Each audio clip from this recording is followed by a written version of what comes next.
Welcome, ladies and gentlemen. It's time to recap day one of the SailGP in Cadiz and preview day two, the final day of a European SailGP event for season two, because next they'll be heading down under on the ground. We have our fantastic adventurer who's been keeping us in the loop over this European segment of the season. It's Marco. Welcome. How are you? Hola, hola everyone. How's it going? Hola. It's going well here.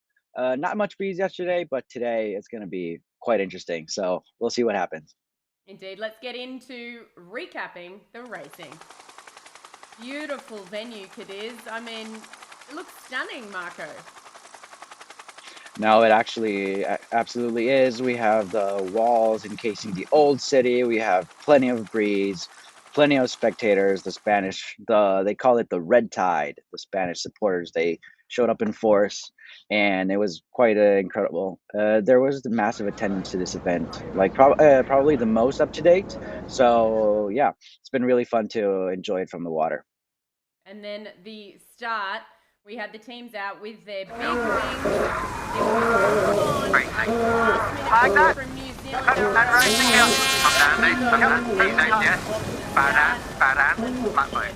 that team, the Australians had a good airway. Did as well. And it was pretty much all about the Australians for the majority of that race, Marco. Potentially one of them. It's pretty biased. Yeah, I mean it was the starts were tight as always with these Feels a super little great light here. sailors. So it was interesting to see how they could use the sixth sailor, so the pathway athlete on board. So yeah, everybody used it in a different way, but mostly it was like in the sixth person role, so right behind the helmsman, as we'll hear from them later in the interviews. So yeah, it was all about seeing that extra wind shift, the extra patch of breeze, and negotiate your way around the race course to position yourself in the top three, hopefully at the top mark, so that you could actually maintain your lead and actually extend. Yeah, indeed. I saw that very much as well. If you're not in the top three around the first mark, there's no chance you're going to win the race effectively if conditions are fair. Coming into the super tight between the Australians and Great Britain just took the win, which was just next level. But that was the best race that we saw from Great Britain over the course of the day. Yeah, it actually was a good showing out there by Ben Ainslie and his team. I'm pretty sure having Hannah Mills on board helped them a lot with all her experience. It's not her first time around the block, so I'm pretty sure that helped them out a lot.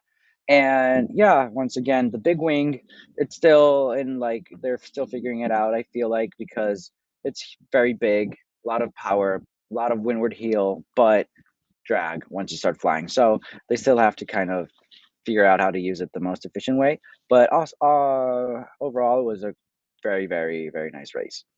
I feel like I want to mix things up a bit here, Marco. Usually we'd go straight into race number two, but I think we should just have a little bit of a listen to your interview with Ben Ainslie post racing. Yeah, absolutely. Let's go with Ben.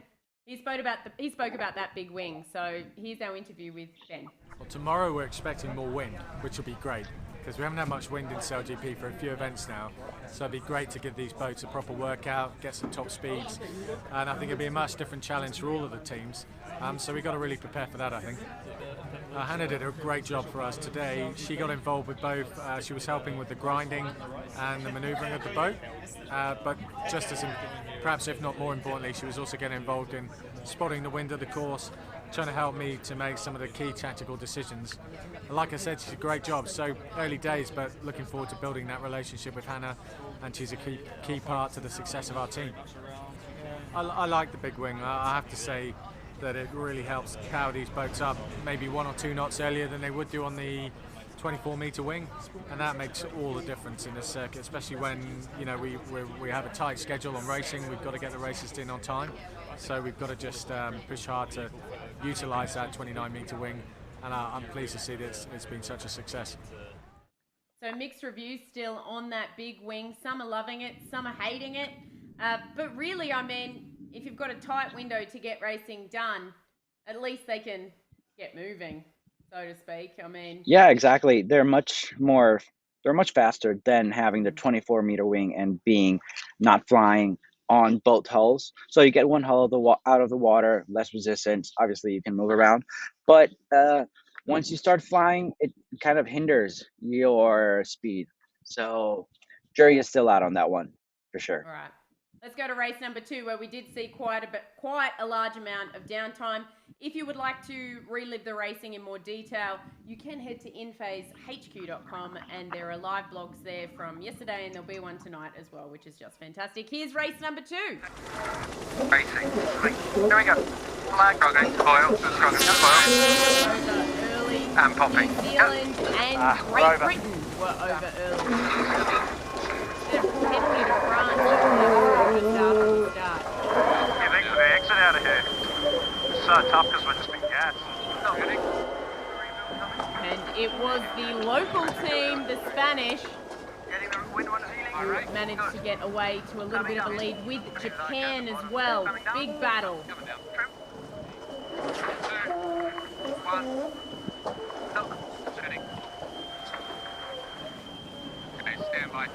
The course was shortened, given that the air lightened off quite a bit. And we did see the time limit come into play. I might ask you about that in a little minute, Marco, because I had a few asking me about the time limit. You can see here they're not actually foiling, they're on one hull. The Spanish managed to get away. You can hear some of the crowd noise there, and I'm sure if you haven't seen our stories yet, you should have a look. Some of the Spanish supporters are very, very vocal. And the Spanish managed to take a win in front of their home crowd, which was incredibly special. Here they are, crossing the line. And you heard Phil Robertson say on the broadcast. Nah, it was absolutely incredible out there on the water. Absolutely incredible with simultaneously, and it would be mayhem, absolute mayhem. Even though they were in last position in the first race, they finished last. Support. Everybody was supporting them. So that was very cool to witness. And yeah, I mean, finally an event win. 6 people on board in Spain in front of the home crowd. Everybody went nuts, especially when they were back into the dock. It was absolutely incredible to see how, this, let's see, Latin exuberance. Let's call it this. Yes, it was so much fun. If you haven't seen our stories or Marco's stories, go and have a look at the celebration after the end of the third race for the win in the second race. It was quite exciting. So we might spin to your interview with Phil Robertson from yesterday. Yeah, let's go. Which I know was one of your favourites. Here we go. Well, if you're not first, you're last, A famous racer once said that. So, look, it's you do every race it's the same, We just had a shocking start. The first one didn't quite get our pop up onto the foils right, and we were just a bit slow, and then compounded that error a few times around the racetrack, and we just had a shocking race. And second one we managed to pull it off, and it's a bit easier when you're out in front in these conditions. Man, that was absolutely manic. The journey back in, surrounded by all the boats, and it was quite a sight. I think all the boys are pretty stoked about what's going on and the support we're getting here. So it's cool, very cool to have the crowd behind you. Yeah, it's very tricky race course today. Light airs, you had quite a lot of ground swell as well, sort of making it hard. But look, it was, getting lighter during the day as well. So difficult race course, but you just had to be in a good position at Mark 1, and if you were sort of there, you were punching out in front and had some clear air, and you sort of extended quite easily. So tomorrow, completely different day. It's going to be windy. It's going to be survival conditions almost. So hold on to your hats. It's going to be wild. Yeah, look, big wings are interesting. They've got a lot of power, but they're quite a bit heavier as well. So you notice the weight on the boat, and the whole centre of gravity is quite further back, so you sort of lose your rudders quite easily. They stall out, but it's tricky. People are still learning. We're still learning them. And I don't think we've got a full grip on them, and a couple of teams probably are slightly ahead of the curve there, but look, it's hard. So I think that's what we want, but today was definitely the right call to have the big wings up. Another more negative review of the big wing, but still happy to have it up when it's lighter air. So there you go from Phil Robertson. Should we go straight into your interview with Florian as well? He's one of the let's go with that. on board. Yeah, let's go into it. So we may be able to hear your questions, Marco, but I'm not sure. So bear with us. Jason had a lot of opportunity steering while they go into that flight control position. So I was just saying it's probably one of our most amazing feelings so far as sportsmen in our career, in our professional career. Yeah. So many people have been coming down to Cadiz to welcome us and cheer for us, and winning our first event, or our first race in a SailGP event, doing that in front of the home crowd is just very special and amazing. So it's really, I think, fast track. We were just asking Phil. He was commentating the America's Cup. We didn't have the luxury of being in Auckland for the America's Cup, but he said it's close to what the America's Cup was like, and obviously everybody was cheering for us, so we were receiving all the warm welcomes and amazing. If you're not in the top 3 at the top mark, it's tough because you're in the wing wash of all the guys in front. And it's very difficult to read the breeze here in Cadiz, especially with some swell. But yeah, I mean, as we heard, they had Andrea on board, and that was interesting because all the girls basically were in 6th position with 6 up, and in a grind when they were 4 up. So, I mean, yeah, they're probably gonna have to they probably need to get some training in the gym, some gym sessions to get that muscle for the grinding, but they're more than ready for it. And yeah, as we'll hear from them, probably from Nina and from Senna later, they're here to learn, happy to hopefully they can tackle some different roles in the future, for example, flight controller or wing trimmer. But we'll see how whatever happens. Yeah. 100%. And apologies that interview with Florian didn't really like the internet. That was a bit poor. Here we go with race number 3. It's okay. We can put it up later, maybe on Facebook, the whole interview. Yeah. As well.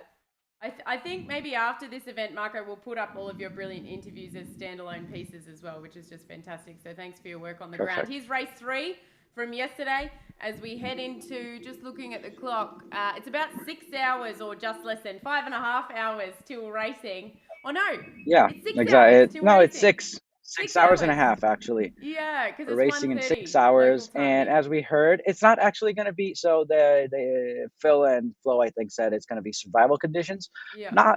Probably not.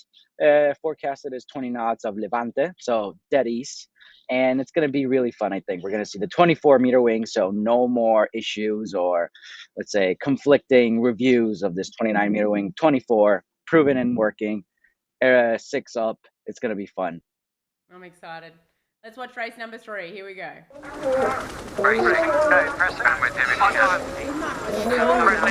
Denmark was so close to the line, I had no idea. They weren't OCS, that was so close. But it was Australia at the leeward end of the line who were away nice and clean. I think they thought they had this race in the bag, Marco. Can we get real line after this bottom mark? Yeah, I mean, as we've always seen up to now, they've always struggled a little bit in the light wind conditions. And even though they got off of the line pretty well, in the end they had to they had to give up the win, unfortunately, to the US. But yeah, great performance by the Aussies in the light wind. They're figuring it out. Yeah, there's the USA doing their JK at the bottom, which a lot of people thought was an error, but they did not let that right-hand side go all day, upwind or downwind, the Americans. And I think early on we thought that side might be favoured. And here they are coming into the final top mark as well. Oh, it's Great Britain low riding past the Danish. Another shortened course, and the US managed to get in front of the Australians on that right-hand side downwind and get a win in the final race of the day. They crawled across the finish line. They just made it across in front of that time limit. So it was seriously close. I do have an interview on file here with Jimmy somewhere. I'll just pick that one up for you if you like. We can hear from Jimmy straight away if that works for you. Marco, I know you didn't have a chance to speak to him. Let's go. Yeah, I know you didn't have a No, chance actually, to he speak to him.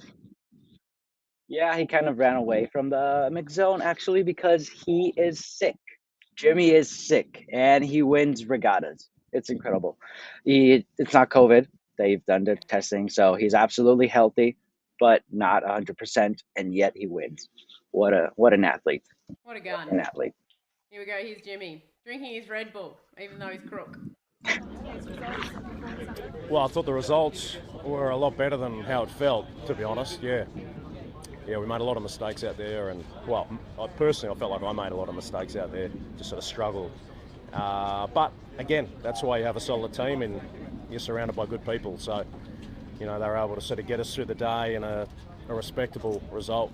I think there is a lot to learn from today, and we've got to learn those lessons, but to be quite honest, it'll mean nothing for tomorrow because the conditions are going to be totally different. So we really need to go back and look at probably Bermuda, was when we last raced in Breeze, and also probably the practice days in Denmark, because for the most part of this season it's been light air, so it'll be a new condition really for the fleet. Does look a little bit pale, so hopefully he feels a bit better today. Should we flick straight into CJ, Marco, one of my favourite female sailors who started with the US. Her first day. Yeah, let's go hear from CJ. She's a ledge. Love her. Our one-on-one is on our Facebook and YouTube channels. So today for the first two races, I was on the 6th position right behind Jimmy. I was the eyes and ears for the people on the boat. And for the last race, I was the grinder because the wind got a bit lighter and shiftier. So I went in the front with Andrew Campbell and talked tactics, grinded, and we ended up first in that race, which was amazing. Yeah, so I think tomorrow it should be super windy, and I'll just be working on being the eyes and ears again, calling tactics, watching out for the other boats who are obviously going to be super fierce and fast tomorrow. So for me, it's just going to be keeping everyone on my team aware of what's happening around us. Yeah, so I actually just came back from a win at the US Wasp Nationals, and so I do have quite a bit of experience on foiling sailboats, and I think having that feeling of what it's like with a foil underneath you, moving fast, and that kind of instability, that's helping me a lot with what it's like moving across the F50. Yeah, just being on it. I got to drive a little bit yesterday, and that was amazing. Hopefully in the future I can be taking on roles like that, or the wing trimmer or flight controller, or anything really that the team needs. It's amazing the pattern as you watch these female interviews. They're just like, whatever the team needs, whatever the team needs, whatever. Yeah, they're here for the team.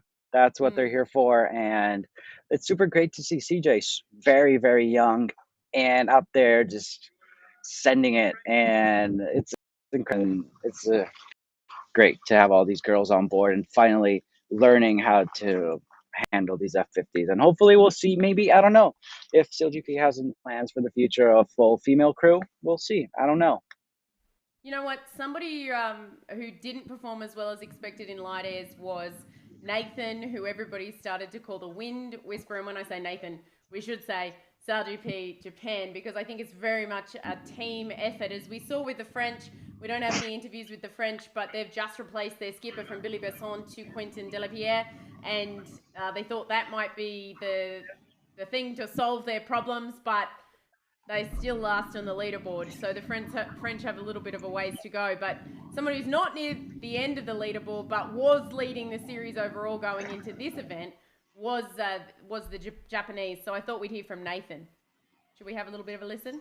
Yeah, let's go hear from Nathan. But honestly, it's Kentan's first event, so we can cut him a little bit of slack.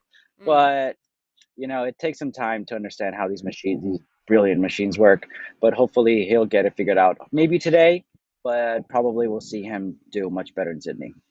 Yeah, probably not in a lot of breeze. It's usually when you see very tight-knit crews come together. But here's Nathan to talk about his tricky day, day one at Cadiz. Yeah, it's pretty light and tricky. It was interesting. It was really good in all the training and the leading up to the racing, and as the races progressed through the day, the wind just kept getting lighter and lighter. So tricky day. Our results were a little bit up and down as well, but I think we're in the hunt. Probably not sitting in the top 3 right now, but you know, the goal tomorrow is to jump up into the top 3. I think first thing you do is you forget everything about today, because tomorrow will be completely different. I think the last time we did any official racing and the wind we have forecast tomorrow was back in Bermuda. So we all know what happened there, so we're going to try and not hit anyone. We've learned our lesson there, and you know, the points are super close. We'll probably try and get out nice and early to do a bit of training on the smaller wing and on the smaller boards, because it's been a long time since we've used them. And once we get comfortable in the boat and the breeze, we'll look forward to the racing. There you go. Heard it from Nathan. Different day today, and it sure will be a different day. So we've got 3 interviews left. We've got Hannah, we've got Slingsby, and we've got Nina. I think we go to Hannah now. The GOAT, the greatest of all time, female sailing Olympian, on board with Ben Ainslie. Now, the overall leaderboard, you can see it on the InPhase blog if you would like, but I believe it is Australia at the top on the overall standings after race 3, then the USA, then Denmark. They had a cracking first day. That's the best that they've had. They had a Britain very Japan. consistent day. Yeah. Very good to finally see the team clicking. Now today conditions are going to be different, as we've heard, but hopefully they'll manage to stay in there. And their first final, maybe? I don't know. We'll see. We'll see. Well, we'll hear from, so Great Britain and USA and Japan are all very... I don't think that one's going to like us very much, Marco. So I think what we might do, I don't know why we're having a little bit of a problem with the interviews.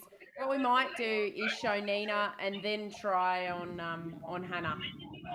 We had 2 different setups today. So for the first 2 races, I was in the 6th sailor position. So that is a bit more of a tactician role, kind of keeping an eye mostly on the blind spots in the boats for the guys who are occupied or locked into some racing, and just try to support them as best as possible. Then we went into a 4-up configuration, and I was grinding, and it was unreal. It's quite a good challenge getting around the front of the boat in those heavier air conditions, and I just love it. Like, the grinding is physical, and I've done a fair bit of it through my career, and it's good to be back on the handles, and I loved it. You know, I think we're going to slowly feel it out and develop it. Obviously, we're starting with the blaringly obvious gaps that I can feel in the team, but I think as the guys build a little bit of confidence in me as a sailor, and you know, I get a better idea of how the team functions, and especially under pressure, that role will develop as we go, especially that 6th sailor role. Yeah, so it's a moving target at the moment, and I'm sure all the teams are in the same situation, feeling it out, but yeah, that's where we're at the moment. I'm really been working hard on the flight control, and the guys have done a really good job of giving me as much time as possible. I've had a few good stints here in the lead into the event, and I think that would be ideal, and I'm improving every time you know, I get given the opportunity for that, and I don't think I'm far off. A few longer training sessions and I think I should be there. Yeah, I've trained for grinding before, and it's time consuming and it's a bit painful, but it's something that I'll definitely get into especially when I get back home to Sydney, got a bit of stability, and I'll be doing a lot of training. Nina Curtis there, complete weapon, silver medalist in such a legend, racing. Nina. Oh, love her. I love how she went and did the Moth Worlds recently. I've never sailed a Moth, I'll just go do the Moth Worlds. We were in Tokyo together, and should I go and do it, Nick? I'm like, yep, go give it a crack. I mean, seriously, if there's anybody who was going to go and give it a crack, it was Nina. Sailed the Volvo with, well, now the Ocean Race with Brunel, and now on board with SailGP Australia, which is just fantastic. So that's Nina there. We might hear from, I'm going to try and give this Hannah interview a go, another fantastic female, and I think the females are really going to be added value, and how the teams learn to utilise that 6th team member, or the 4th when they're 3 up but now 4 up, is going to be crucial. So we'll see. So, first Now, still doesn't like me, so we'll leave Hannah and we'll try that for another day, and we'll bring in Slingsby. Here we go. They're leading the leaderboard in Cadiz at the moment. They're hungry to go into their home SailGP event in Australia, leading the way. This is Slingsby talking about his day. He wasn't that confident, Marco. Let's talk about that afterwards. Yeah. Some of today's racing is a happy one to get through. It's like a minefield out there, and we said going into today, we just don't want to have a shocker. It's a real danger day. We knew it was going to be light breeze, and then we got breeze on tomorrow, and to come away with 3 consistent results, we're stoked. It doesn't really matter that we're sitting on top of the leaderboard. We just didn't want to have a bad result, and yeah, we're happy. If it was 20 knots sort of windy onshore conditions, I think we'd be really happy, but it's going to be offshore, extremely patchy. They're talking 10 to 13 knots with gusts of 28 knots. Like, you look at that forecast and you just don't know what's going to happen. So we're going to have to see the racetrack. But in general, a stronger breeze, we feel a bit more comfortable. But with what the forecast is, it might be windy, but it's definitely going to be tough racing. So yeah, we'll see how we go. Tough racing today, Marco. Definitely one to watch, I reckon. Yeah, so as we've said many times, the Australians, let's say, are a bit wary of these light wind conditions, and they definitely show strengths in the tougher wind. I'm sorry. So yeah, I think we're gonna. It's not put any pressure, but we can expect them to show up to play. Yes. Yeah, and I think Ben also seemed excited about the windy conditions as well. So I'm excited to see the battle between everybody today out on the racetrack. Now, for me, it's at 1:30 in the morning. But for you, what time does it start locally, Marco? It's at 4:44. Oh. Race start 1. We have race 2, and then we have our final. And I honestly, it's the first time I don't see like a clear-cut top 3, if not winner. It's all up for grabs at the moment, and it's going to be interesting to see what happens today. Different forecast, same configuration as yesterday as far as crew is concerned. Smaller wings, foils, probably. I don't know which ones. The smaller, I'm guessing, but I don't know. We'll just have to wait and see how that works. And yeah, overall, it's a beautiful day here in Cadiz, and excited to get some racing done today. Fantastic. Well, you have a great day out on the water. We'll touch base with you tomorrow, same time, to recap today's racing and just who manages to take out the final SailGP event of Season 2 in Europe. I'm very excited to watch on. If you want to know how to watch, you can head to all of our social media channels. They'll show you the way to go. We have live blogging that we are sharing thanks to InPhase HQ, so thanks for them for doing that. And I'm very excited to see Marco's interviews for tomorrow as well. We'll see if we can get Hannah and Florian up for you as well. We might have to do a little bit of a recap of the season so far in Europe as well, Marco. You've done some great work over there for us, so it's been fantastic. But stay tuned. Yeah, thanks for having me. Oh, you're very welcome. We'll let you know about the setups as soon as we know. My name's Nick Douglas. Marco, our adventurer on the ground in Cadiz. Beautiful to be here with you. Stand by for some brilliant racing, 20 knots plus. I'm excited. Yeah, everyone's excited.